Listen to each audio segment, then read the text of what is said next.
Right, welcome to Lehava, and I'm going to talk about Vashti. So before I start, I want to hear what you think. And I don't care if it's something you're going to give away my whole verdict on Vashti, but when I would ask anyone, especially if I'd go to children in primary school, what would they say when I said, what do you know about Vashti? Anyone? Any brave souls? Come on, Sarah, you went to primary school, come on. Yeah. I guess that she was quite a bad person. She was a bad person? I think it's Midrash, she committed quite a lot of bad things before she... Bad things? So it kind of seems fitting that even if it wasn't deserved for what she did to receive the verdict, like the death penalty, it kind of doesn't seem that morally bad. Okay. Do we know that she died? Probably. Anybody else wants to be brave? Spots in a tail. Spots in a tail, thank you. That would be the classic kindergarten story. Yep, anybody else? Have I scared everyone else off? She was the royalty, thank you. She was the granddaughter of Nebuchadnezzar. Yes, coined some opinions. Anybody else? Okay, so the interesting thing is, she hardly gets a mention. She's in fact mentioned 10 times in the whole of the Megillah. And in fact, it's very unusual for anybody's name who starts with a Vav. I think there's only one other person in Tanakh. So what we're going to do, we're going to look together. Everyone should have a sheet like this. Okay? And we're going to look together. You can pull off the first page, because that way you'll have the whole Megillah. Well, for the first bit that we're going to be looking at, got the first page, and ooh, it's not on double-sided. That is terrible. Very into recycling in our house. So is it double-sided? I hope. Next time it should be double-sided, just saying. Pass on the message, and not in colour. Right, so here's the story, which we're going to be hearing Wednesday night and Thursday morning. Vayehi b'mei Achashverosh. Hu Achashverosh hamelech mehod v'ad kush sheva v'esrim u'mei medina. It came to pass the days of Achashverosh. This is Achashverosh, who reigned from Hodu to Kush over 127 provinces. The English is not a perfect translation. I cut and pasted it from Safaria. If you've got any questions, please don't hesitate to interrupt, because the chances are, if I'm not clear, someone else thinks I'm not clear, but they're just not saying it. So please speak up. Right, so this is where we get the idea, we can look at Pasuk base, and then we'll talk about what Judith said, that she was royalty, Vashti was royalty. Bayomim hahem Pasuk base, Kesheves hamelech Achashverosh al kisei malchuso asher b'Shushan habira. And in those days, when King Achashverosh sat on the throne of his kingdom, which was in Shushan, the capital. So we have this idea from looking very, very closely at the text, that in fact Achashverosh was not royalty, according to most opinions, and he probably didn't deserve to be on the throne. Vayhi b'mei Achashverosh. Why is it called that it's in the days of Achashverosh? Why isn't it in the days of King Achashverosh? Because there's lots of places in Tanakh which we speak about a king, and we call him the king. He is not called a king. He's Achashverosh. And often when we say things like that, it's either for someone who's an absolute Rosha or for an absolute Tzaddik. You can check it up. That's in Pasuk base, but when we're introduced to him in the first Pasuk, it says, Vayhi b'mei Achashverosh. He is not called King Achashverosh. It's sort of like, he's Achashverosh. You know who he is, he's Achashverosh. Okay? And then only in Pasuk base, we have the idea that he's called Hamelech Achashverosh. And then not only that, there's this weird word. And it was in those days when Achashverosh sat on his throne, sat on Kisei Malchuso, and the Mefarshim are like, what on earth does this mean when he was sitting on his throne? And they say, the general consensus is, he was sitting precariously on his throne. He had perhaps got to the throne, he shouldn't deserve to be on the throne, according to some opinions. And he felt that after 3 years of having become the ruler, he then felt he was a little bit more comfortable sitting on his throne. In Pasuk Gimel, in the third year of his reign, b'shnas shlosh l'malcho, in the third year of his reign, Asa mishteh, he made a party. Mishteh always has connotations of alcoholic beverage, from the word lishtos, shesiyah, which we learn from Lot. L'chol sarav avadav, he made a big party. And I'll just leave out the next bit, and we'll look at the next Pasuk Daled. And he wanted to show off his wealth and his fantastic stuff. And it says, Ve'es Pasuk Daled in the middle of it, Ve'es Yakar Tiferes Geduloso. Think about the word Tiferes and think to yourself, where have I heard that word before in Tanakh? Yomim rabim shmonim ume'as yom. 180 days. He's making this lavish party, and he's showing off whatever is referred to as Tiferes Geduloso. Uvimlos hayomim ha'ele, and when these days were fulfilled, all the Mefarshim go to town on what does it mean these days were fulfilled. There was a prophecy that after 70 years, after the Beis HaMikdash would be destroyed, it would be rebuilt. And Achashverosh and his grandfather, or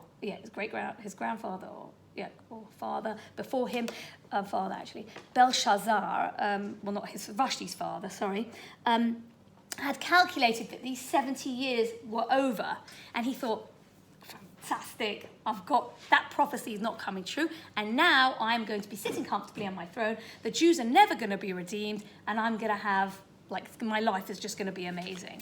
That's what the Mefarshim say. Well, not exactly those words, but whatever. Okay, so he starts making a party, and he's really happy because the 70 years are over.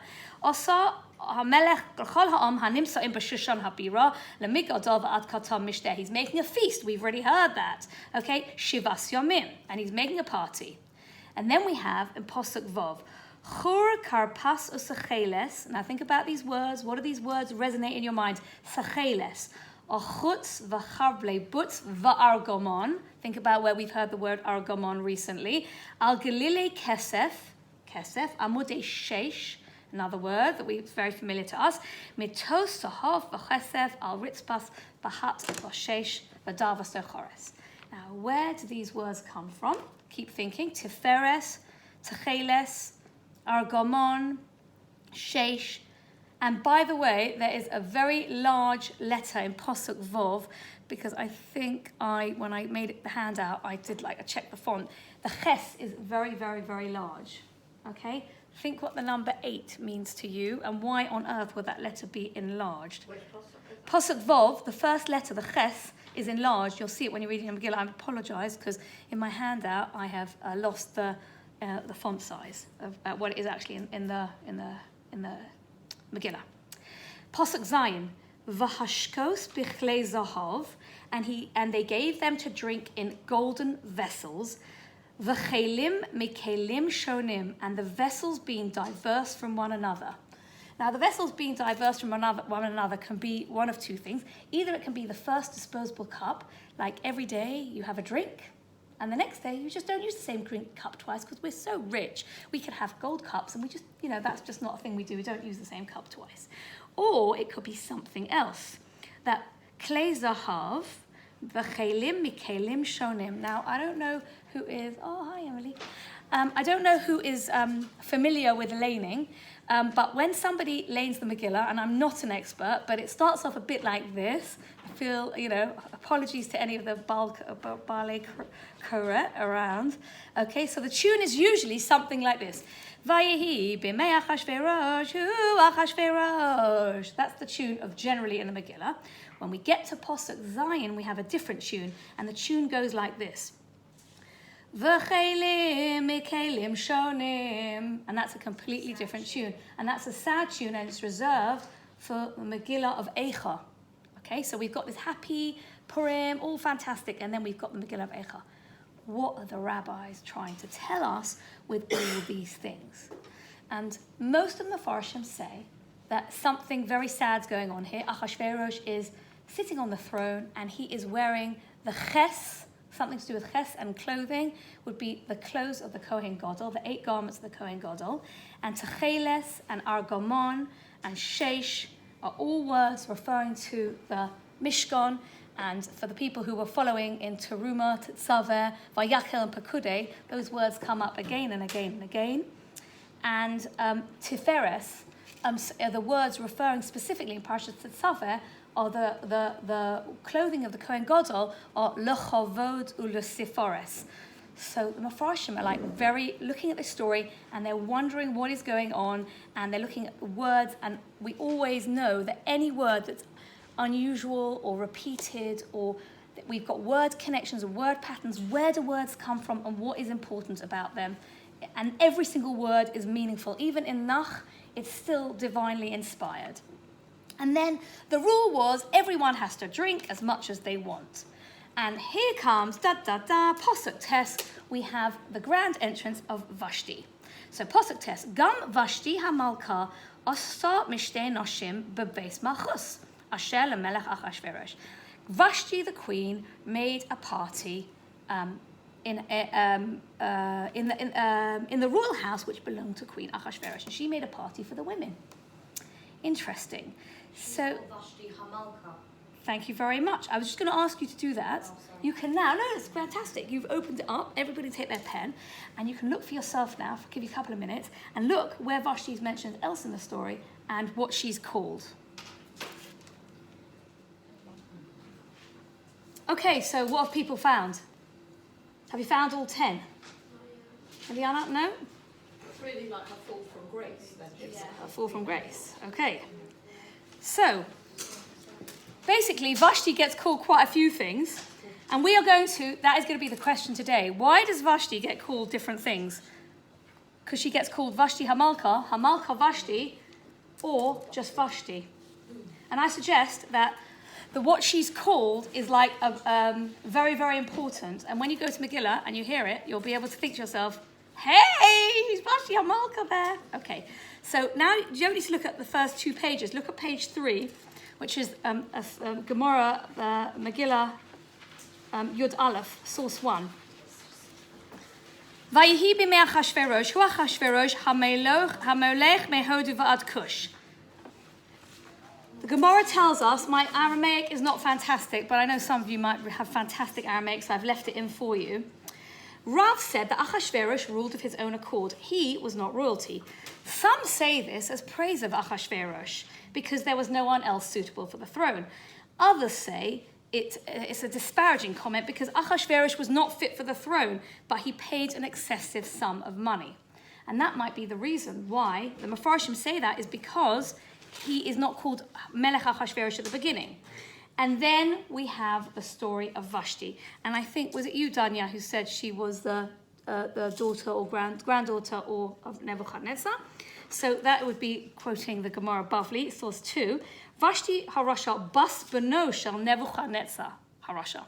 There is actually an opinion that either she was the daughter of the son of Nebuchadnezzar, the son that her father was Belshazzar, or perhaps she was the great-granddaughter of Nebuchadnezzar, because according to some opinions, Evel Merodach would have fitted in there. Evel Marduk in his English name. Why is this significant? Vashti was the great-granddaughter of Nebuchadnezzar, and her father was Belshazzar. Now, Belshazzar was the one that was perhaps most famous from the painting. I think it's Rembrandt who painted the painting, which is where it's the story of Daniel, where it says he had like this vision where this hand came along and said, "Menei, menei, takel ufarsin." Basically, you and your kingdom are going to fall. Anyway, his kingdom was usurped from the throne. And Vashti was the sole survivor. She was hidden, and she was taken, and she was given to Achashverosh. But she herself, according to, I think it was, who was it said at first at the beginning? Did you say she was royalty? Judith. So everyone agrees that Vashti was royalty, but she married Achashverosh. So Achashverosh, I already spoken about the Gemara in source 3. This is the Gemara and Megillah, which says that Achashverosh saw that the 70 years, according to the prophecy, had been completed and the Jews had not been redeemed. And then he thought, right, that's it. I've got carte blanche to do whatever I like. And he took out the vessels of the Holy Temple from the Beis HaMikdash and he used them at his lavish banquet. And as a punishment, the Satan came and danced among them and killed Vashti. Now, when you look at the Megillah in your own time, you will see that it doesn't say anywhere in the whole story that Vashti was killed. I challenge you to find it because it doesn't say that. That would all be Midrash, and according to the rabbinic opinions, that is what happened. The biggest question is that Vashti makes a party for the women, but yet, when Achashverosh wants her to come to his party, she's not so keen. So let's look back at the story of Posuk Yud, Bayom HaShavi'i, on the 7th day. Now, in the Torah, no word is wasted, and in Nach, we're very careful about words. Look what Rava says on source 5 about the fact we say by Yom HaShvi'i. Do we care what day or time it is? Do we care? No. Rava says it was Shabbos. Okay, keep that in the back of your mind. It will become significant later. When the king was really happy, we're back on the posuk, he said to his servants, and all their names are listed, the 7 servants, and he said, I'll tell you what, guys, source Yud Aleph, Lahavi es Vashti Hamalka. Please, guys, bring me Vashti the queen before the king, Becheser Malchus, with the royal crown. And with the royal crown is very significant because the Mefarshim tell us, he said, only with the royal crown, thank you very much. And the Gemara brings in like Midrash for us to understand what is going on so we can understand the story. It's source 6 on your sheet. And so it was at the feast of this wicked one. And it was source 6 on your sheet. That the men at the party were having a little chat and they were saying, well, you know, women from media are like gorgeous, and then people say, no, actually, it's lovely, PC conversation. Persian women are right, really beautiful. And Achashverosh says, and this is my worst sentence, I'll read it to you in the Gemara. Hakeli kli she'ani mishtamesh bo, the vessel that I use, so not appropriate. My wife, that's basically, it means that. Eino lo modi velo parsi elo kashti. My wife is from Kashti. She's Chaldean. Ratzonchem lerosa. You want to see her, guys? Omrulo. They said to him, Ein ubilvad shetehei aruma. We only want to see her if she's not wearing anything. Why? You could argue because you can't see how beautiful someone is if they're wearing makeup and they're wearing a ball gown, etc., etc. We want to see her, but keser malchus. So you could say we want to see her with royalty, but what they were saying, the Mefarshim were looking carefully, only with the crown. We want to see her only in the crown. Now, from here, the fact that Vashti refuses, this is like all the women's wibbers are like, Vashti is the most amazing, she's the first suffragette in the world. And like, okay, that is one way of looking at it. But maybe Mefarshim are saying, actually, Vashti was not really so modest. She wasn't like the type to like really be worried about it. Maybe she was having her own party. She quite liked having parties. So why is it she didn't want to come to the party? And why is it Achashverosh got so angry? Why is it that we always think that, I mean, in school you learn that she was ugly when it actually says she was beautiful? She was beautiful. But why? I mean, I know. Well, because the Midrash tells us that she had a tail or she had. Oh, I see. She had spots, right? So it does say that. It doesn't say that in the Psukim. No, in the Midrash. There is a Midrash. We're going to get to that very soon, okay? Because don't you know that story? King Achashverosh made a great called it. She had many pimples, 100 at least, obviously. But it's never. We have to be sure what we know, what is actually in the Megillah, and where. What I'd like to talk about today is what happens in the Megillah and where does it come from? Where is it hiding in the story? So I'd like to look at that right now. Okay? Lahavi es Vashti Hamalka. Please bring Vashti the queen. Posuk Yud Beis. Vashti does not want to come. What does she get called in Posuk Yud Beis? Queen Vashti. Hamalka Vashti. So here it is when Vashti herself is refusing, and she says, like almost like when she refuses, she's like saying, Vatama'ain Hamalka Vashti. I am not Vashti. I'm not even Vashti, and in brackets the queen. I am the queen Vashti. I am the queen Vashti. And this is where the Mefarshim get it from. That's the idea why the Gemara says she was royalty. Obviously, we've got a Masorah, but the words in the Megillah are so important. Every word, even the order of words. The fact she says, when she refuses, it's Vatama'ain Hamalka Vashti, because first and foremost, remember who I am. I am royalty, and I will not dance to your tune at any party. So Vatama'ain Vashti, Hamalka Vashti Yud Beis, Lovo Bidvar HaMelech. And she said, I'm not coming Bidvar HaMelech because the king, who's not really a king, commanded me. Remember who he is. He's Achashverosh. Who Achashverosh? Right, he's sitting precariously on his throne. He should never have been there. Vatama'ain Hamalka Vashti Lovo Bidvar HaMelech Asher Biyad HaSorisim.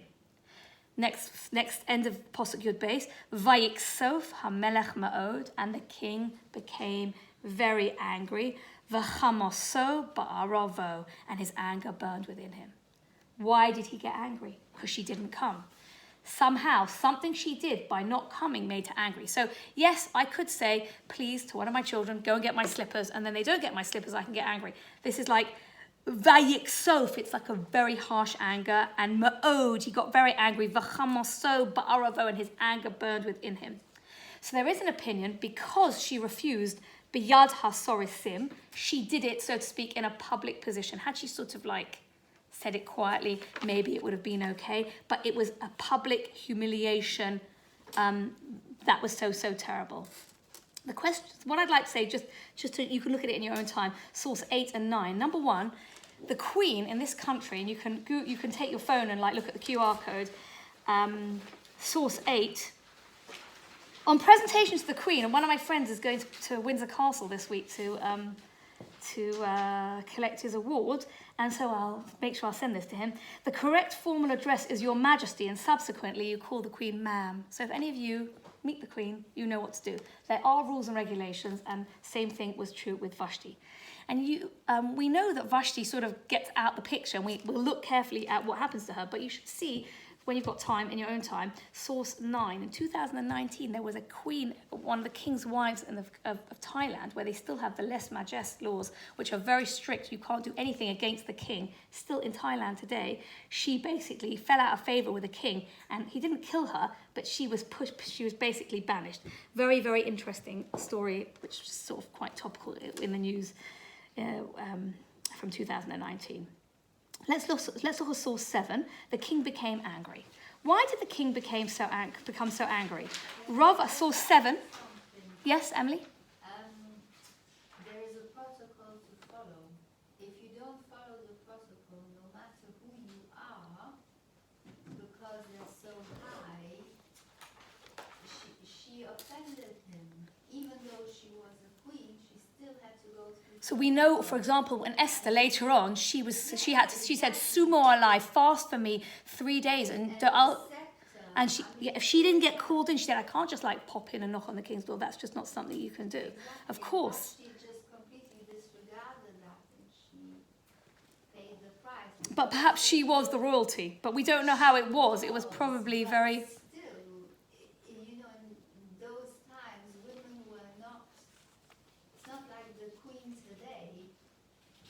No, she's just a figurehead. Who were really underneath the men, not equals to the men.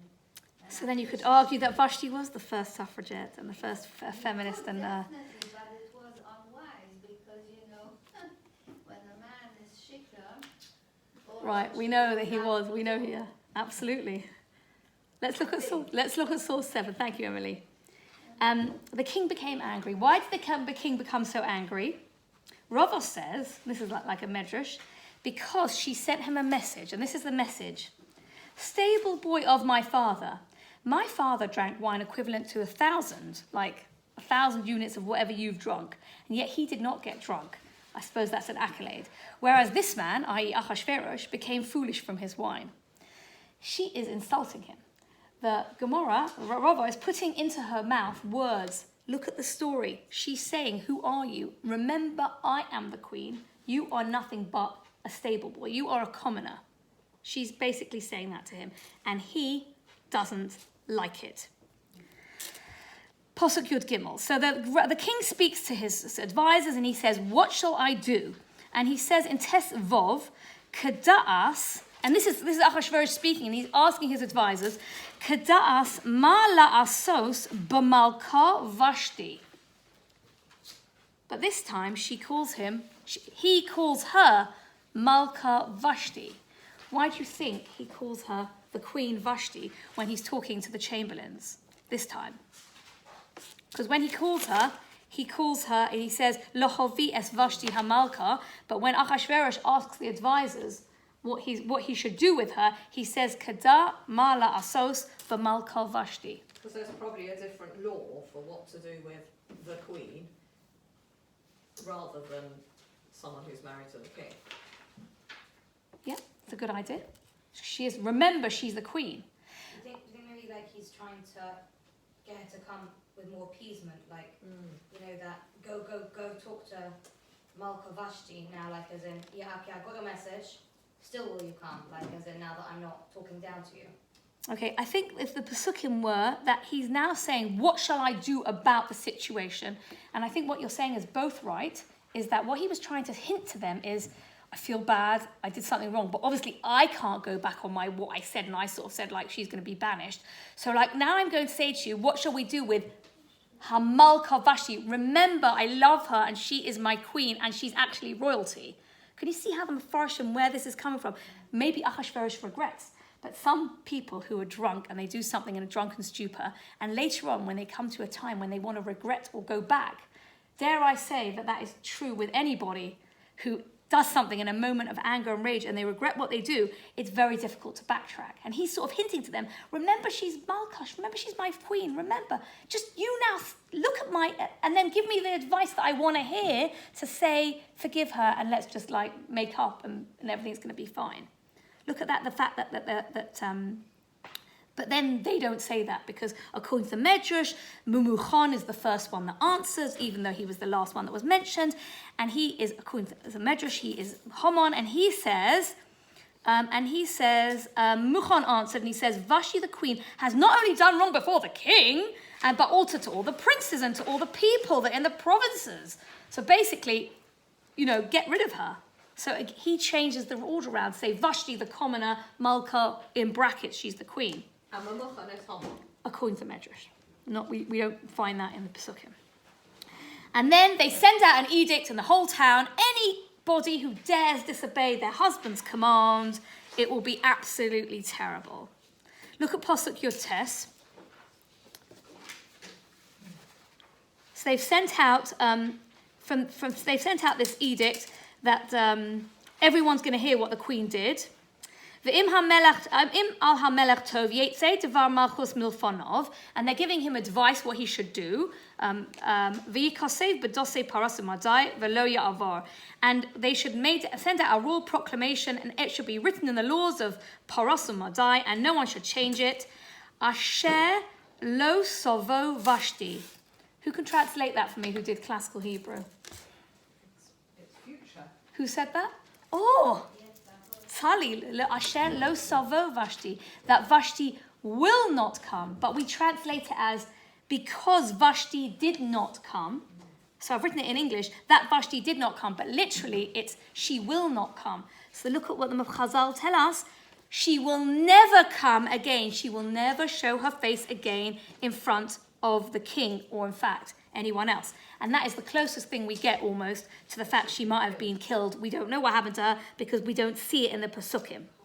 Okay, then the king's decree comes out, and then he sends letters to all the provinces, and that's the end of chapter 1.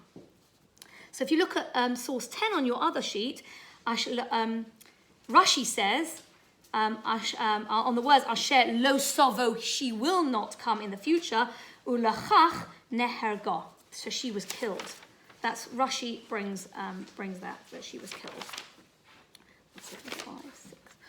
Okay, so the question is, why was she killed and why didn't she want to come? Because according to all the opinions of the Mefarshim, she was very happy to go to the party. She didn't mind whatever Ahasuerus was up to, whatever sort of parties and debauchery, she was in it as well. Perek Yud Beis. Perek Beis, sorry. Achar hadvarim ha'ela, kaso chamas melech Achashverosh, when the king's anger had abated, zochar es Vashti, he remembers Vashti, ve'es asher ososa, and everything she did. Ve'es asher ososa, and what she had done. Ve'es asher nigzar aleha. Now that posuk is like screaming at you, like, what has she done? And what was nigzar aleha? What was nigzar aleha? Because we don't know what did. We don't know what happened. We only know that Ahasuerus sent out a decree to the people and said, if your wives don't listen to what you say, then things are not going to be great. So it's like, what on earth has Vashti done? So it's like, it's very, very difficult to see that from the actual words of the Pesukim. So for that, we need a little bit more of the Gemara and Chazal to tell us what is going on.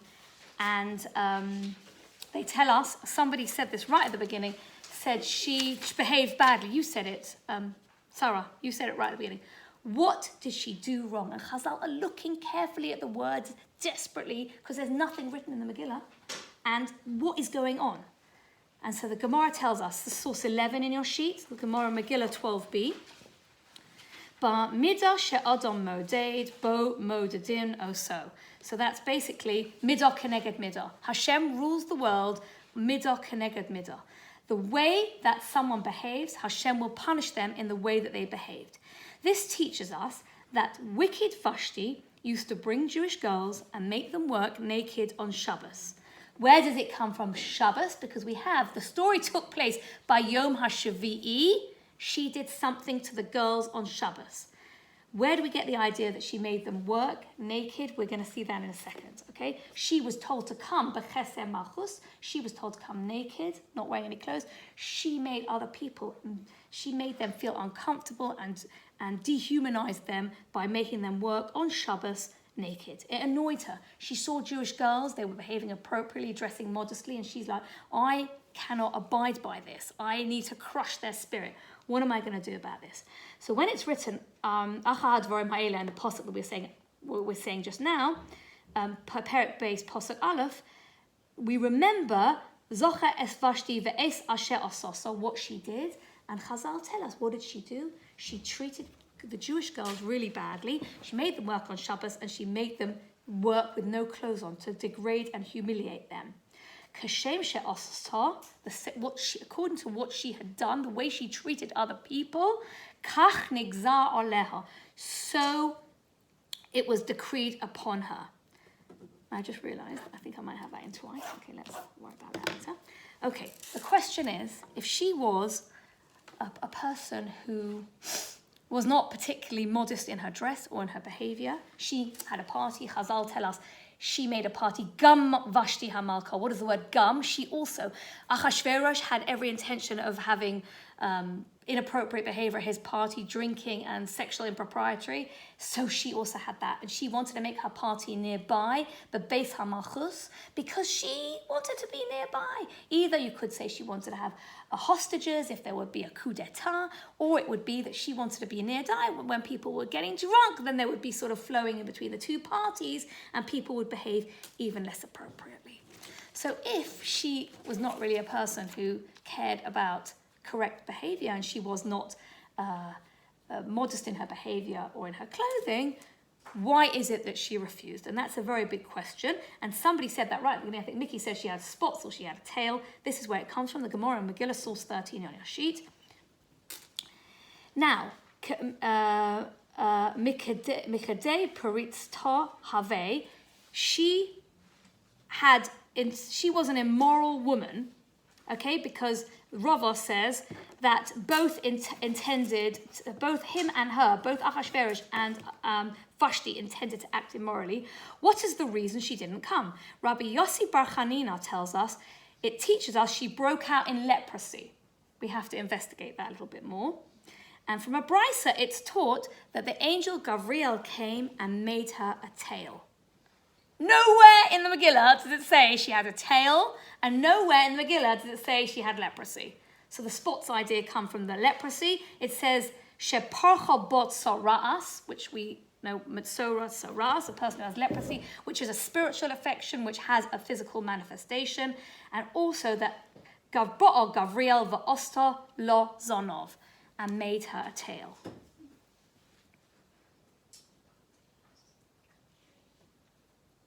First of all, we have to understand what is going on. We have to understand what's going on here. Now, one could argue that once she said, I'm not coming to the party, and there was like a little argument, whatever the argument was about, like I said, Achashverosh didn't want to step down when he asked his advisors their opinion. Vashti was never going to step down either. She was never going to say that. And let's say she had leprosy, or let's say she had a tail. Why couldn't she have said, whatever she called Achashverosh, like, hi, I've got a little issue. Or like, she might have said, like, I've got diarrhea, so I just can't come. I'm so sorry, but I'll be, when I'm better in about half an hour, I'll be out. Why didn't she say that? She could have said that. But she didn't. She refused. And not only that, she said, according to the Midrash, you don't know who you are. You're just a commoner. I'm the queen. Get lost. I think that Vashti was a person who could not face the fact that perhaps even if she did have leprosy or if she did have a tail, she was never going to take the blame and say, I've got an issue. I'm like dermatologically challenged. She wouldn't say that. She would have to be like, it's your fault. You are the reason why I'm not coming because you shouldn't tell me what to do and I'm not coming and that's like another underlying thing that we can learn, like people, difficult when someone's got something, instead of admitting and saying, I am at fault, I've got an issue, it's always someone else's fault. It's because you drink too much or you behave incorrectly. It's just another little side story. True. Sorry? That was true as well. It was according to the Midrash. But they did drink in the party, yeah. How come Chazal and Midrash be sort of condemning both sides? Like they're saying that, Vashti deserves it, she had it all coming, but then they're saying at the same time that Achashverosh was just kind of like a bit going either way. And, Okay, Chazal are think both of them are awful. They're that's why they say gum. Also, they both had the same immoral intentions. There's lots written they were made for each other. Or for example, Achashverosh, every name is darshaned in the, explained, right? For example, it's almost like his name is Achrosh. He's like the brother of the head. He wasn't royalty, because they've already said he wasn't royalty, she was royalty, but he was like brothers in arms with Nebuchadnezzar and Belshazzar, who wanted to Nebuchadnezzar destroyed started the chain which got the whole temple destroyed. He was not a person who was nice to the Jews. He was not a nice person. So are they starting off with the idea, okay, both these people are bad? Both the people are bad. Text, or are they saying, looking at the text, we can see both of them are bad? Well, I think that there's obviously going to be a Masorah, but I think whoever wrote, if we say Esther and Mordechai, according to Gemara, wrote this, it's to teach us things. So why are they teaching us things? To see what happened. It's divinely inspired anyway, but every single word is important. Every single word. I'm even saying to you, the order of the word, Vashti Hamalka and Hamalka Vashti, and the Mefarshim tell us, the fact that the order changes is something we can learn something about. Or the fact afterwards that she loses her title and she's not even called Hamalka anymore. She's just a commoner, even though she was the royalty. So what is this tail and what is the leprosy? Can't let you go home without finding that out. So the Maharal says, do not take the tail or leprosy at face value. The tail could perhaps be, it's not written on the sheet, extra heaviness on a person's body. So perhaps in English you would say a spare tire or flabby stomach part. He also suggests it could be that she had a period and she was sort of because according to the word zonov has the same gematria as the word nidar, so maybe she had a period. But I'm again, she could say, really sorry, I can't sort of come now, I'll sort of come back tomorrow night or whatever. But she doesn't want to, it's all these little underlying stories of some people even say that perhaps she had a little extra part of her body added. So all sorts of things. Where do we get this idea of a part of your body added or where does it come from? Why do Chazal say that? And I'd like to suggest that if you look in Doniel, and we're not looking at it in detail, I'm definitely not reading the Aramaic in Doniel, source 14, Nebuchadnezzar, who was either her grandfather or her great-grandfather, was punished and made to live as an animal for 7 years for denying that Hashem existed. You have to read it in your own time, but it says you are going to be driven away from men, you will live with the beasts of the field, you will be fed like cattle. 7 seasons will pass over, probably 7 years, until after this period of time, Nebuchadnezzar comes to realize that Hashem is Hashem Echad V'Shemo Echad. And he has he grew feathers like eagles and nails like talons of birds. Fascinating. I don't know enough about it to tell you, but that's how Chazal talk about the fact she had a tail. Because she inherited it. So she always had a tail. No, she maybe didn't have a tail. We're saying the connection is between Nebuchadnezzar, but also, what does a tail represent? Think a tail, what are you thinking? Just words association. Tail. Ground. Animal. She behaved like an animal. It's a midrashic interpretation for us to understand. Her behavior, she treated people in a disgusting way. She behaved like an animal. A tail equals an animal. You're thinking lion, cat, tiger. She behaved like an animal. She dehumanized herself. It's a way of Chazal telling us she didn't behave like a human being.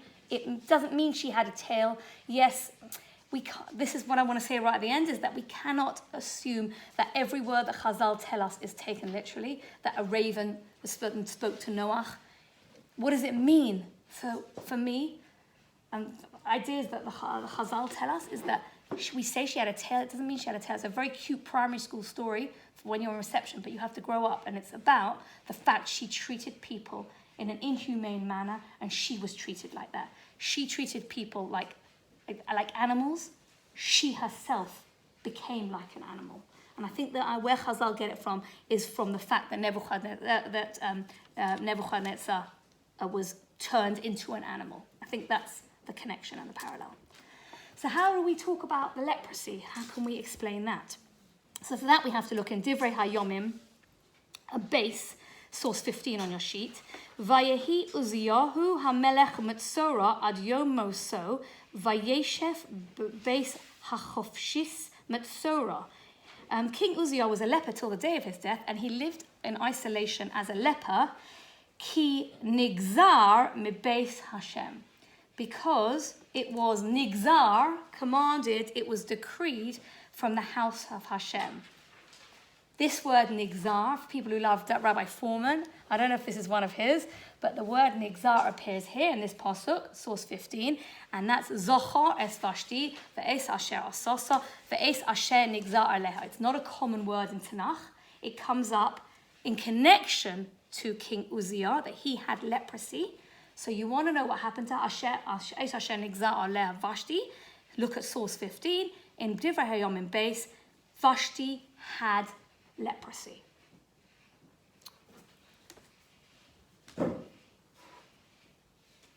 Does it mean she had leprosy?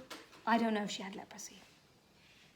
When Vashti saw the Jewish girls behaving, they wanted to dress modestly. They did not want to be judged by the fact they were more beautiful if they were Chaldean. They didn't want to go around parties, drinking and behaving in an appropriate way. It annoyed her. She saw life as drinking, having fun, going out. And these Jewish girls were sort of like getting a bit on her nerves. But they defined themselves internally rather than superficially. They didn't want to be working on Shabbos either. They didn't want to be working on Shabbos either. When a person is afflicted with psoriasis, it's a skin affliction, and a person's skin is the most external part of their body. It almost covers a person's internal organs. You cannot see your heart beating, you maybe hear it, but you can't see it. It's almost like you've got this covering on your body. The word in Hebrew for skin is or, and I put that, one of the last sources, where is it, let's see. Right, 16, right? Or is skin, but the word iver is blind, is the same letters, okay? Just a person is perhaps blinded. When you see someone's skin over them, you cannot see the internal workings of a person. The skin hides and protects the inner organs. But psoriasis is something that affects the skin, which is the most external part of the body. When a person has psoriasis, we are told that their skin is dead, but there is always a patch of alive skin. It's a very strange thing. It's like an area of dead skin, but there's also a part of a skin that's alive. There is always a possibility for a person to redefine themselves. There is always a possibility that a person can get themselves out of a difficult situation, even if they have part of their skin afflicted by spiritual illness. Vashti in her life stopped seeing beyond the surface. She didn't look at people internally. Everything to her was, what's my makeup like? What's my dress like? What clothes am I wearing? The latest Vogue fashion. And her punishment was that she had psoriasis, according to the opinion, nigzar is coming up in the same place. She had to look in the mirror and face the fact that she herself was blinded and her skin was afflicted, and she herself was not flawless. In the process of treating other people in a disgusting, disparaging manner, she lost something very precious, her own humanity. And therefore we have this idea that she had a tail, which is representative of an animal. What she saw when she looked in the mirror was a parody of a human being. A tail. She was a heartless egomaniac, caring about physicality, beauty, external beauty, instead of internal beauty. What can we learn from her? We can learn from her that whilst it's very good to stand up for women's lives, we like all that, if someone's in an argument, either side could step down. We could see that Achashverosh tried, but he wasn't successful. Either side could step down. Vashti could have said, I can't come to the party, I've got a little issue. Don't look at externals trying to blame other people or other situations, or the reason why I was late is because of this. Just say, I'm terribly sorry I was late. It doesn't matter what the reason is, but just admit that you've got an issue. And we can see, hiding in the story of the Megillah, where we don't even see that Vashti died, that we can see by the fact she's called Vashti Hamalka, and Hamalka Vashti, that she herself treated Achashverosh, even though he was the heir apparent, so to speak. He wasn't supposed to be the heir apparent, but he married her, so he became the ruling monarch. It's a difficult story, but I think we always focus much more on Mordechai, and we focus more on Esther. But I think there is a lot to learn about Vashti, and I think the overarching thing is how precious every word, every syllable, every letter in the Megillah is, and also to look very carefully at the words of Chazal and not sort of think, oh, Vashti had a tail, Vashti had pimples. Chazal were very clever. These stories are not just there to have us in kindergarten as a story for she had a tail, she had pimples. It's not about that. It's about what do the pimples represent? That she thought she had external beauty, that she thought to herself that she was flawless, but in fact, what was going on inside? Perhaps we have always got this chance, like Soras, there was always that patch of alive skin where a person had an opportunity to turn themselves around. Source 17, if you can look at it in your own time, you can look at it on the QR code. Some people have got different opinions as to what Chazal mean. The first group, this is the Rambam, Maimonides, and he wrote in his introduction to Perek Chelek, chapter 10 of Mishnah Sanhedrin. Some people think there's no hidden meaning, there's nothing, they say that everything is simple and literal. The Torah says that, there's a talking raven, there's a talking raven. But what can we learn from a talking raven? There's got to be something more important. So we say, for example, Og Melech HaBoshan held on to the ark. Do we think there was a little man, like the kids come home from kindergarten, with a picture of a man holding on to the ark? Did that happen? I'm not saying it did or it didn't. I may not have been alive at the time of Noach, right? But it's the idea, and in fact, Rabbi Kimchi once told me this, he held on to the ideas of the pre-Noach, the pre-Noach era. Everything, we have to understand, what was Chazal trying to say to us? There's got to be a message and a meaning, right? The second group of people say everything Chazal say, we've got to believe every single thing. They say we can't learn anything. And the last group, which Maimonides say, Rambam says, is that the words of the sages, our sages did not speak nonsense. It's clear that the words of our sages contain an obvious and a hidden meaning. Thus, whenever our sages spoke of things that seem impossible, they were employing the style of riddles and parables, which is truly the method of great thinkers. There's lots of stories that you might not ever understand now, but in your life, maybe another time, you could be somewhere else, and someone else could explain it to you, and you could learn something else. Any questions?